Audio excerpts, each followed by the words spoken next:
기후변화는 더 이상 미래의 위험이 아닌 전 지구적으로 직면한 시급한 과제입니다. 국제적으로 2015년 파리협정에서 국제 온실가스 감축 목표로 지구 평균 기온 상승을 2도 이하로 유지하기로 협의하며 2도 상승을 인류가 넘어서는 안 되는 한계 온도로 지정하였습니다. 현재 세계 평균 기온 상승률은 1.2도로 2도에 다가가고 있습니다. 놀라운 사실은 한반도 평균 기온 상승률이 파리협정에서 지정한 한계 온도인 2도에 근접한 1.8도라는 사실입니다. 이는 대한민국이 세계 평균보다 약 1.5배의 빠른 속도로 기온이 상승하는 것을 알 수 있습니다. 기온 상승으로 인한 기후변화의 영향은 특정 분야에 국한되지 않고 농업, 해양, 수자원, 대기 등 사회 전반에 걸쳐 복합적으로 나타나게 됩니다. 기후변화로 인한 위험을 인식하고 미래 사회가 지금부터 얼마나 적극적으로 행동하는지에 따라 기후변화의 양상과 미래 사회 경제 구조가 크게 달라질 수 있습니다.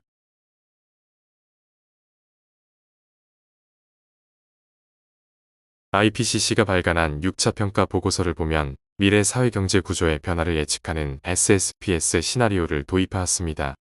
SSP-1.9는 매우 강력한 탄소 감축을 목표로 하는 시나리오이며 대략 1.4도 이하의 온도 상승이 예상됩니다. SSP-2.6은 저탄소와 지속 가능을 목표로 하는 시나리오로서 대략 1.8도의 온도 상승이 예상됩니다. SSP가 4.5는 탄소 중간 감축 시나리오이며 지역별 불균형과 2.7도의 온도 상승이 예상되어 사회 시스템이 적응 한계에 도달하게 됩니다. SSP-3-7.0은 고탄소 배출과 취약 성장 시나리오이며 3.6도 온도 상승이 예상되어 적응 한계에 도달하게 됩니다. SSPO-8.5 시나리오는 화석연료를 지속적으로 배출하는 시나리오이며 4.4도 온도 상승이 예상되어 매우 빠르게 사회 시스템에 적응 한계에 도달하게 됩니다.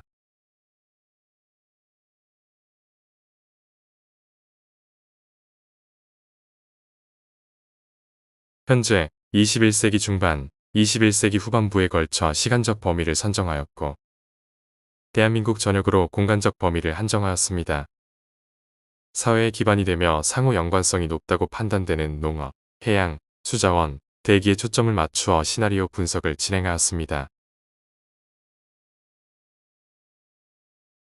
극한 고온은 보건, 산업, 에너지 등 여러 분야의 안정성을 위협한다는 문제가 있습니다. 고온 현상의 경우 폭염 일수와 열대야의 증가로 인해 취약계층의 건강 피해를 유발합니다. 또한 1.5도, 2도, 3도로 기온이 올라감에 따라 냉방도일이 상승하여 여름철 에너지 수급 문제가 발생하게 됩니다. 보건 노동 측면에서 현재와 3도 상승을 비교하면 열지수는 현재 대비 7.3 상승, 열사병 발생 위험 지수는 불편에서 위험으로 상승합니다.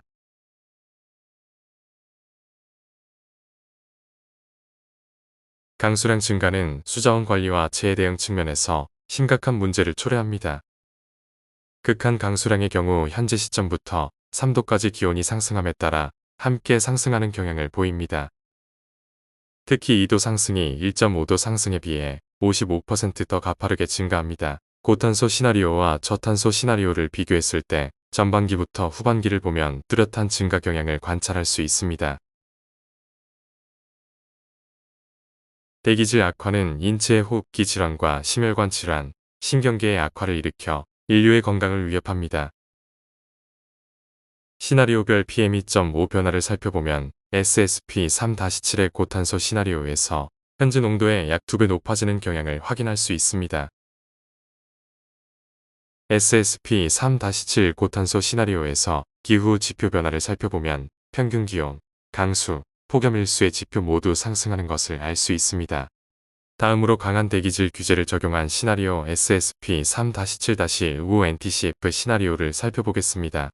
시나리오에서는 대기질 개선이 탄소 감축과 함께 이루어지지 않을 경우 온난화가 가속되는 악화 메커니즘이 발생할 수 있다고 경고하고 있습니다.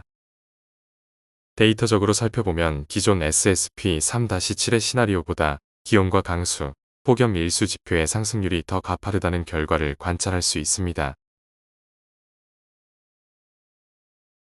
IPCC 6차 보고서에 따르면 온실가스 감축이 이루어지지 않는 이상 해수면 상승이 진행되며 저지대 해안 지역에서 실질적인 위험이 발생한다고 경고합니다. 한국의 경우 항만, 공항, 국가산업단지, 발전소 등 국가 핵심 기반 시설의 상당수가 연안 저지대에 위치하여 연안 위험에 취약합니다. 또한 해수면 상승과 함께 진행되는 해수 온도 상승은 어종의 분포와 군집을 변화시켜 기존 어업을 위협합니다. 농업 분야 또한 해수면 상승이 영향을 미치게 됩니다. 연안 지역 농지의 염수가 침투하여 농경지의 생산성 저하가 진행됩니다. 해수면 상승이 심화되면 연안 지역의 피해가 급증하고 이에 따라 연안 지역 인구 유출이 가속화되고 기후 난민이 발생하게 됩니다. 위 그래프는 각 시나리오 시의 부문별 레드라인 발생 연도를 나타냅니다. 이도 한계점은 저탄소 시나리오 SSP-1-6에서는 2030년대 초에 도달하게 됩니다. 하지만 고탄소 시나리오 SSP-5-85에서는 이보다 빠른 2029년에 도달이 예상됩니다. 또한 고탄소 시나리오 SSP-5-85에서는 모든 부문에서 가장 빠른 레드라인 도달이 예상됩니다. 이를 통해 기후변화의 피해를 줄이기 위해서는 고탄소 배출을 지향해야 함을 알 수 있습니다. 이러한 시나리오 분석은 각 부문들의 통합적인 분석과 영향평가의 기초 자료로 활용 가능합니다. 각 부문의 영향성을 정량적으로 예측하고 이로 인해 발생하는 사회경제적 파급 효과를 분석할 수 있습니다. 부문 간 정책의 연계성을 강화하고 제한된 자원의 효율적인 배분을 위한 정책의 구선순위를 책정할 수 있습니다. 그렇다면 극한 강수, 극한 기온, 대기질, 연안 지표가 고탄소 시나리오로 다가간다면 사회 시스템에 어떤 영향을 미칠까요? 보건, 산업 시스템에 한계가 찾아옵니다. 열사병 지수가 위험 단계로 격상되어 야외 노동자의 생명을 위협하고 이는 곧 국가 산업의 생산성 저하와 직접적인 경제 손실로 이어집니다. 에너지 시스템의 한계도 함께 찾아옵니다. 현재 대비 2배 이상 폭증하는 냉방 수요는 국가 전력망의 공급 용량을 초과하여 대규모 정전 사태를 유발할 수 있습니다. 극한 강수량으로 인해 국토 방제 시스템의 한계가 찾아옵니다. 극한 강수량이 기존 인프라의 설계 기준을 무력화하는 수준으로 급증하여 예측 불가능한 재난이 발생하게 됩니다. 그렇다면 기후변화 진행에 따라 우리는 어떻게 적응해 나가야 할까요? 가장 먼저 기후변화 속도를 늦추기 위한 탄소 저감 정책이 시행되어야 합니다. 온실가스 통합관리 정책을 시행하여 산업, 폐기물 등에서 발생하는 온실가스 배출을 감시, 감축계획 수립, 성과 모니터링을 한 번에 진행하여 온실가스 감축에 노력을 기울여야 합니다. 해외 온실가스 통합관리 사례를 살펴보면 캘리포니아의 단기 기후변화 물질 저감 전략은 메탄, 불화가스 등 온난화 잠재력이 높은 대기오염 물질과 연계하여 통합적으로 관리합니다. 일본의 경우 환경성의 열환경 및 대기질 통합관리 종합대책은 폭염과 미세먼지를 동시에 완화하기 위한 통합정책으로 도쿄의 쿨루프 쿨페이브먼트, 옥상 녹화, 도심 환기축을 조성하여 10년간 여름철 평균 기온 상승률이 약 0.3도 둔화, PM2.5 농도 약 40% 감소하는 성과를 보여주었습니다. 기후변화에 따라 다가올 보건 시스템의 한계를 극복해야 합니다. 먼저 에너지 빈곤층을 포함한 취약계층의 건강 피해를 최소화하기 위하여 극한기후 통합위험 조기경보 시스템 구축 및 운영이 필요합니다. 해외 극한기후 통합관리 시스템 사례를 살펴보면 프랑스의 경우 2003년 대폭염 이후 폭염경보계획을 설립하였습니다. 폭염경보계획은 4단계 경보체계에 따라 중앙정부, 지자체, 시민사회가 유기적으로 협력하는데 특히 독거노인 등 취약계층 명단을 사전에 확보하고 이웃사촌 돌봄 네트워크를 형성하여 취약계층의 건강 피해를 최소화하고 있습니다. 기온이 상승하면 그에 따른 냉방 수요가 증가하여 그에 맞춘 에너지 수요에 적응이 필요합니다.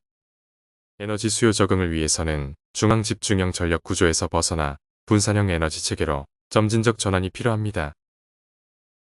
도시, 농촌, 산간 지역의 특성을 고려하여 소규모 마이크로그리드와 에너지 자립형 마을을 확대하면 재해 발생 시 중앙 그리드에 의존하지 않고 독립적인 전력 공급이 가능하여 대규모 정전을 예방할 수 있습니다. 극한 강수 및 강수일 증가 변화에 대응하기 위해 유역 단위 기반의 통합물 관리를 시행해야 합니다. 유럽연합은 유역 단위 기반의 통합물 관리를 시행하고 있어 강, 하천과 그 유역 전체를 하나의 단위로 설정하여 수문학적 조사 및 평가, 위협 관리 계획을 수립하고 있습니다.